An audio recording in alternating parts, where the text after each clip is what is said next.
is a spiritual dimension of Islam. It's the poetry, it's the Sufi message, it's the impulsive improvisational aspect, it's that Sufi message of divine love that fuels the music.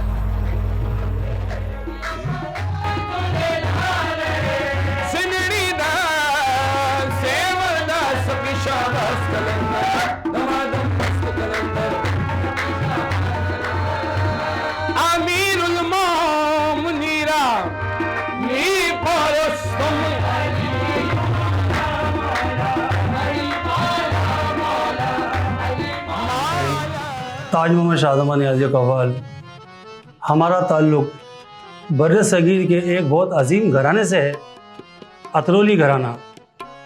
Atrauli ضلع علی گڑھ U P, علی گڑھ سے کچھ فاصلے پہ ہے، اور حضرت امیر خسرو حضرت خواجہ نظام الدین اولیاء کی درگاہ سے ہماری وابستگی ہے۔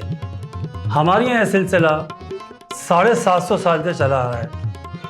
ہمارے جد امجد محترم معتبر جناب عزت مآب شہاب خان صاحب سے یہ سلسلہ چلا، اور اس کے بعد سے الحمدللہ ہمارا یہ سلسلہ اب تک چل رہا ہے۔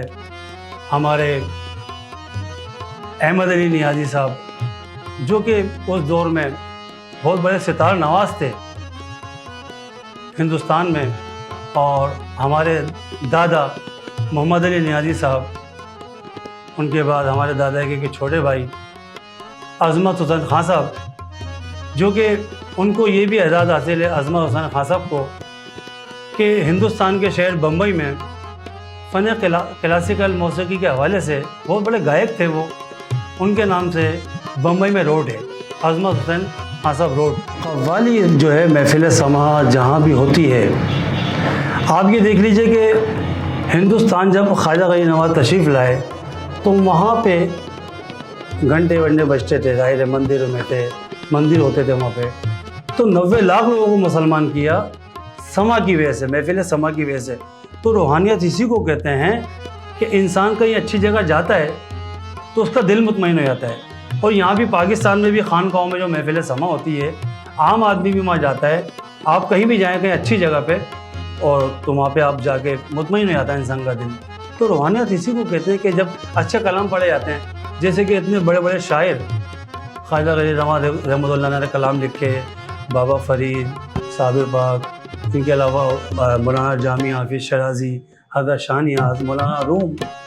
تو غیر مذہب کے لوگ بھی جو اس طرف آتے ہیں، کسی کے دل پہ کوئی چیز اثر کرتی ہے تو وہ آتے ہیں۔ غیر مسلم لوگ بھی اس کو بڑی توجہ سنتے ہیں۔ اللہ کا شکر ہے، احسان ہے کہ آج پوری دنیا میں اللہ جو ہو رہی ہے وہ اسی وجہ سے ہو رہی ہے کہ روحانیت، قوالی پوری دنیا میں پاکستان کی مشہور ہے، اسی کو کہتے ہیں روحانیت۔ یہاں آپ کہیں درگاہ پہ جائیں گے، کسی مزار شریف پہ ہم جاتے ہیں، ہم تو جاتے ہیں، لیکن یہ کہ وہ وہاں جا کے انسان سیٹسفائی ہو جاتا ہے۔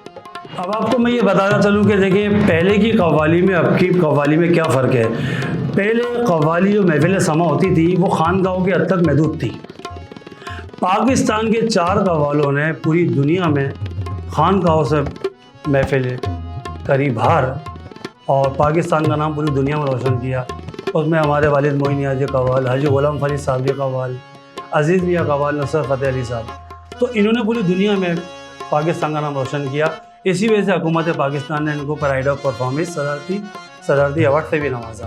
اور اب جو ہے میں سمجھتا ہوں کہ جو مجھے دیکھ پا رہا سن پا رہا ان قوالوں سے بھی کہوں گا کہ ان کے نام کی نیازی بھی دلایا کروایا کریں، کیونکہ ان کے جو کلام ہے پوری دنیا میں سنے جاتے ہیں۔